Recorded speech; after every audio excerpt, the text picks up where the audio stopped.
Après des heures passées sur les routes, dans la benne d'un camion, cette petite fille retrouve son papa de l'autre côté de la frontière.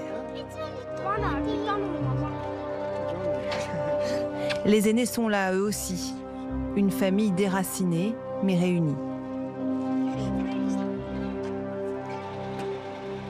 Comme eux, ils sont des milliers d'Arméniens jetés sur l'unique route totalement saturée qui rejoint leur pays.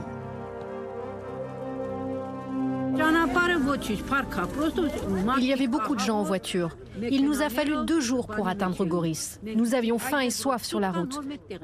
Nous avons dû arrêter la voiture pour demander du pain aux gens, pour nos enfants. Une fuite massive après l'attaque il y a une semaine par l'Azerbaïdjan du Haut-Karabakh, ici en violet.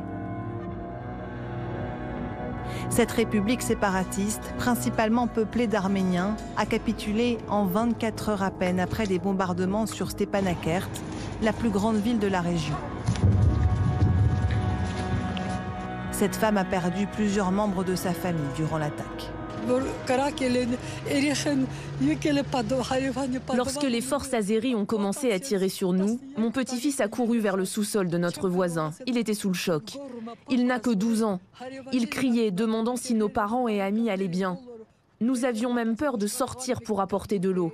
Il nous tirait dessus lourdement. Des débris de bombes sont tombés dans notre cour. Nous logions dans les sous-sols. L'enfant de ma sœur a été tué. De nombreux membres de ma famille ont été tués. Dimanche dernier, le corridor de Latchine, seule voie reliant le Haut-Karabakh à l'Arménie, a été rouvert après des mois de blocus par l'Azerbaïdjan.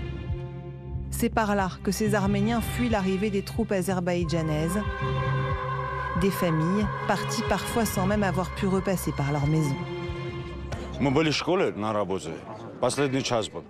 Nous étions en train de travailler à l'école. Quand les bombardements ont commencé, c'était la dernière heure de travail. Nous avons évacué les enfants et nous n'avons même pas pu rentrer chez nous. Nous sommes restés dans l'abri anti-aérien de l'école pour être en sécurité. Ensuite, nous sommes partis.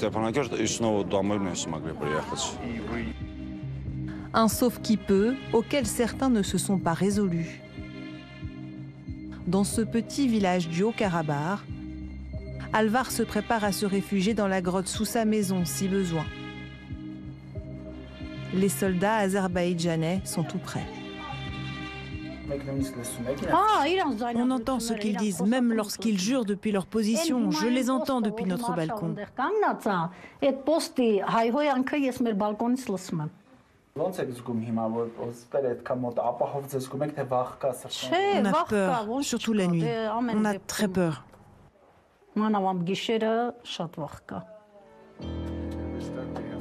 Ici, certains habitants préfèrent vivre dans la crainte plutôt que de quitter leur terre et leur maison.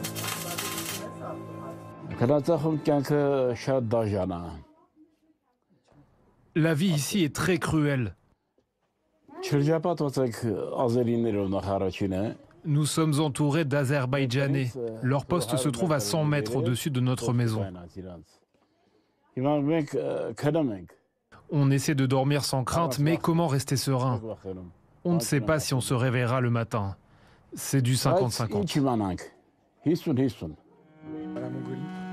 Sur les 120 000 Arméniens vivant dans le Haut-Karabakh, le gouvernement arménien estime que les 2/3 ont fui ou sont sur les routes.